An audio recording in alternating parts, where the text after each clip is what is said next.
আজকে 30টা রোজা। আমরা ঠিক সিস্টেম অনুযায়ী 30টা রোজা করলাম বা করছি।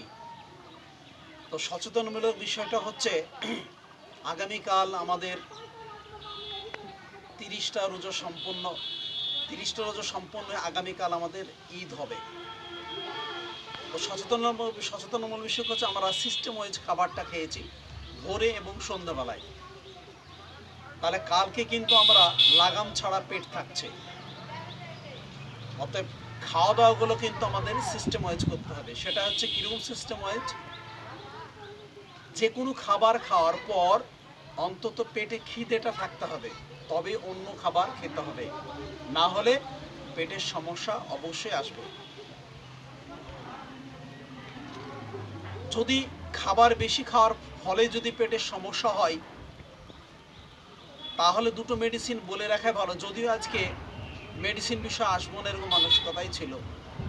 কলসিন মাদার, নাক্সবোম মাদার 10 ফোঁটা করে 20 মিনিট অন্তর পেটে ব্যথা না কমা পর্যন্ত খাবেন, সুন্দরভাবে রেজাল্ট চলে আসবে। তাহলে মেডিসিন যখন বলে দেওয়াই হলো, তাহলে পথ্যটা খাবারটা সেভাবে খেতে হবে। সচেতনমূলক বিষয় হচ্ছে আগামীকাল ঈদ। তো আমরা এমন কিছু করব না যে খুশির কারণ অন্যের বা নিজের মাথা ধরার কারণ হয়ে দাঁড়াবে। এক্সাম্পল কি?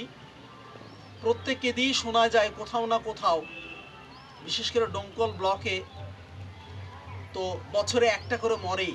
তাহলে যেসব আরও ব্লক আছে, স্টেট আছে, আরও যতগুলো স্টেট আছে, তো বেপরোয়া মোটরসাইকেল চালানোর জন্যে অনেক সন্তানই আনন্দের শিকার হতে হয়।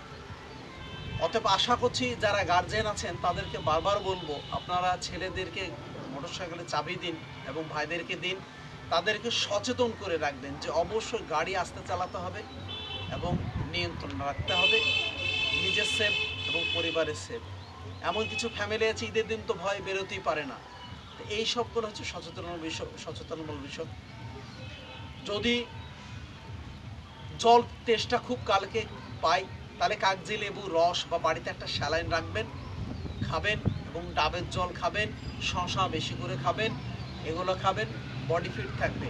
ভাজাভুজি এবং মিষ্টি দ্রব্য যেসব খাবারগুলো আছে সেগুলো থেকে সচেতন থাকতে হবে।